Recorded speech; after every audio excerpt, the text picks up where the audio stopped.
We really look at more of a microeconomy. When we're looking at a hotel deal, we want to know what's going on in that area specifically. What is that area's demand generators?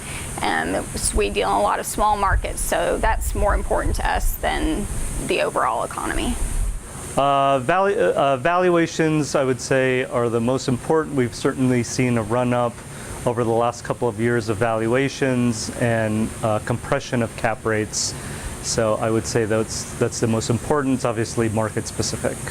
I think employment is exceptionally important. Total employment in individual markets, what type of employment is growing, where it's growing, and I think that's, to me, a very important statistic. GDP is equally as important.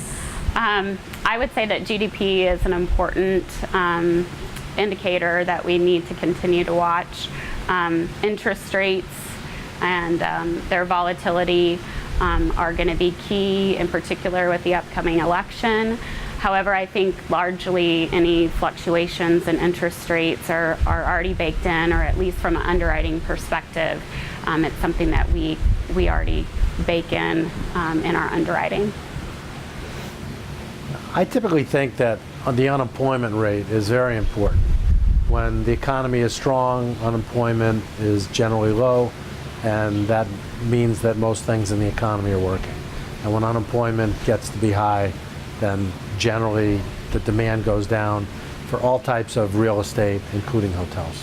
For the overall economic indicators, it's very difficult for us to ascertain, but I would say, probably looking at interest rate movements is going to be a big key for lenders.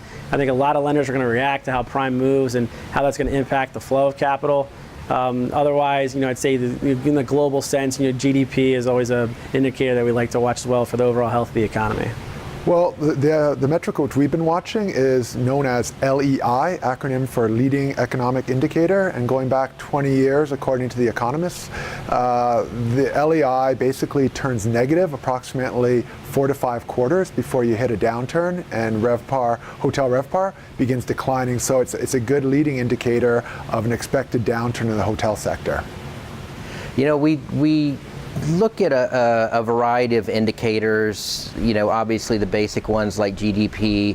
I think what we're most concerned about are, indicators in the economy that indicate slowdowns in business spending for travel and conferences, decreases in disposable income of the general consumer, where they might, shorten their vacations or just be willing to spend less money on their vacations. So, it's certainly those types of things are hard to predict, but we keep those in mind, and we're looking at leading indicators to see if there's a reason for us to be more cautious in the future. But currently, we're still optimistic, and we don't see any signs that are overly concerning to us at this point.